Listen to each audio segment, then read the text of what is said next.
C'est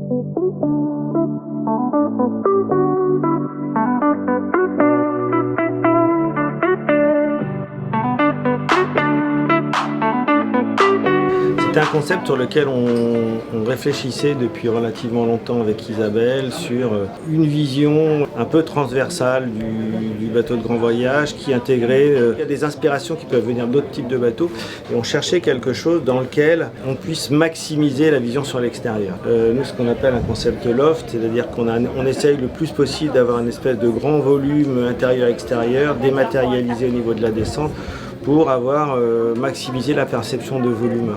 Un des éléments qui rentre dans ce concept effectivement, c'est d'avoir les passes avant surbaissées qui nous permet d'avoir une zone de circulation extrêmement confortable, extrêmement rassurée, que ce soit au mouillage ou en mer, on peut se déplacer sur le bateau en toute sécurité sans avoir à se baisser pour attraper les taquets au moment de l'amarrage, pour mettre les pare-battages, pour surveiller les voiles, pour tout ce qu'on fait sur un bateau. En fait, il y a une multitude d'instants où on se déplace sur le bateau.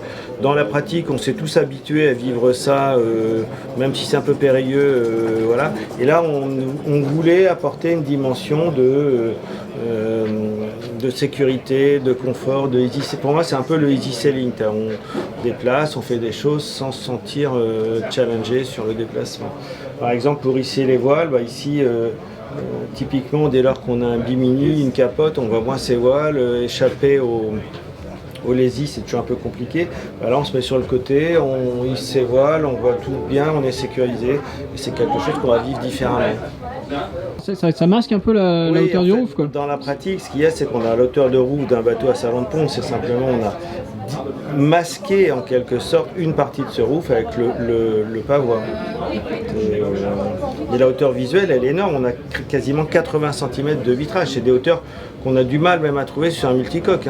La vision sur l'extérieur, elle va être énorme. On est en grand écran, c'est-à-dire qu'on va se retrouver face à une surface vitrée qui est totalement inhabituelle sur un multicoque, sans en avoir esthétiquement à l'extérieur une vision disgracieuse. Sachant que vous avez dessiné tous les allures jusqu'ici, comment vous repartez sur quelque chose d'aussi nouveau? C'est un peu notre métier que de savoir se réinventer aussi.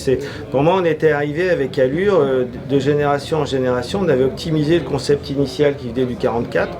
On était arrivé, je trouve, avec le 51-9, avec le 45-9, avec des bateaux très aboutis. Effectivement, c'était difficile de se dire on va améliorer ça, clairement. Je trouve que le bateau était sans perdre. Par contre, il y avait la démarche de repartir sur une feuille blanche, de dire le fondamental de la grande croisière, c'est quoi? C'est voir à l'extérieur, c'est vivre ensemble, c'est créer cette ambiance loft intérieur-extérieur, cette circulation qui est facile, ce sentiment de sécurité généralisé. Tout petit à petit, en y réfléchissant avec Isabelle, on s'est dit pourquoi on ne ferait pas ça, pourquoi on ne changerait pas ça, pourquoi...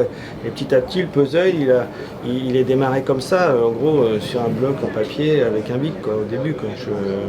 C'est quelque chose sur lequel on réfléchit plus bien avant qu'on en parle avec Allure. Et dans une réunion qu'on a eue ici avec l'équipe Allure il y a 2 ans de ça, ils nous ont demandé pour vous c'est quoi le nouveau bateau Allure. Et on a dû faire à la sortie, on a dû faire 40 mètres. On s'est dit mais on a le concept. Alors évidemment, entre le concept et le bateau final, il y a les échanges avec le chantier, le cahier des charges. On ne va pas s'approprier tout ce qu'est le bateau aujourd'hui. Le bateau, c'est une œuvre très collective. Mais on a adapté, mais pas sur le fondamental, et on l'a complètement préservé. Mais l'intégration des fonctions, il y a une réflexion sur 1000 détails avec Allure pour que le client y trouve ces petits trucs qu'il a l'habitude de trouver chez Allure. C'est bien ça. Et c'est un concept qui peut être appliqué à d'autres tailles de bateaux? Forcément que dès lors que celui-là va être terminé, on va forcément discuter avec Allure pour savoir si on en fait des plus gros, des plus petits, forcément. Pour le moment, on a déjà su la terminer.